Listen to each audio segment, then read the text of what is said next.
Bhojpuri superhit अभिनेत्री रानी चटर्जी ने 2004 में मनोज तिवारी स्टारर फिल्म से अपनी शुरुआत की। रानी चटर्जी को फिल्म ससुरा बड़ा पैसे वाला में मनोज तिवारी के साथ देखा गया। उस समय उनकी उम्र केवल 15 वर्ष थी। फिल्म उस समय की सुपरहिट साबित हुई थी। खबरों के मुताबिक फिल्म उस समय सिर्फ 30 लाख में बनी थी, लेकिन इसने बॉक्स ऑफिस पर 9 करोड़ से अधिक का कारोबार किया। फिल्म का निर्देशन लाल सिन्हा ने किया था। रानी चटर्जी एक ऐसी अभिनेत्री हैं जो हमेशा विवादों में घिरी रहती हैं। उनकी विवादों की एक लंबी सूची है। ससुरा बड़ा पैसे वाला के बाद मनोज तिवारी के पास फिल्मों की लंबी लाइन थी, लेकिन रानी के खाते में एक भी फिल्म नहीं आई।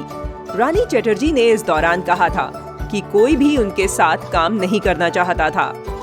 रानी ने बताया था, सभी ने कहा कि मैं अभिनय नहीं जानती और ना ही मैं किसी हीरोइन की तरह दिखती हूँ। रानी ने आगे कहा, मनोज तिवारी हिट होने के बाद अपनी फिल्मों में हिंदी अभिनेत्रियों को कास्ट करना चाहते थे। क्या यह संभव है कि यह एक ऐतिहासिक फिल्म हो और अभिनेता और अभिनेत्री ने केवल 3 फिल्में एक साथ की हों कि मुझे फिल्मों में नहीं लिया गया। मुझे यह भी विश्वास था कि शायद मैं नई थी, इसीलिए मुझे नहीं लिया जा रहा है। मुझे बहुत समस्या होगी, सीखने के लिए बहुत कुछ है। मैंने इसे फिल्मों में कास्ट न करने की चुनौती के रूप में लिया कि ऐसा कई बार हुआ कि फिल्म में मुझे लेने की बात करते थे और किसी और के साथ शूट किया जाता था।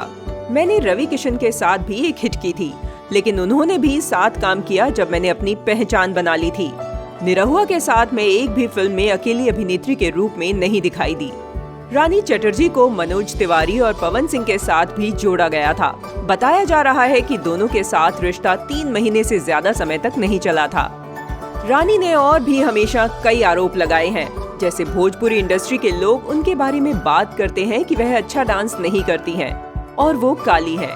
रानी ने एक बड़ा आरोप लगाया कि भोजपुरी उद्योग में लोग समझौता करने के लिए कहते हैं और बहुत गुटबाजी है। आप केवल तभी काम कर सकते हैं जब आप किसी निश्चित ग्रुप में हो।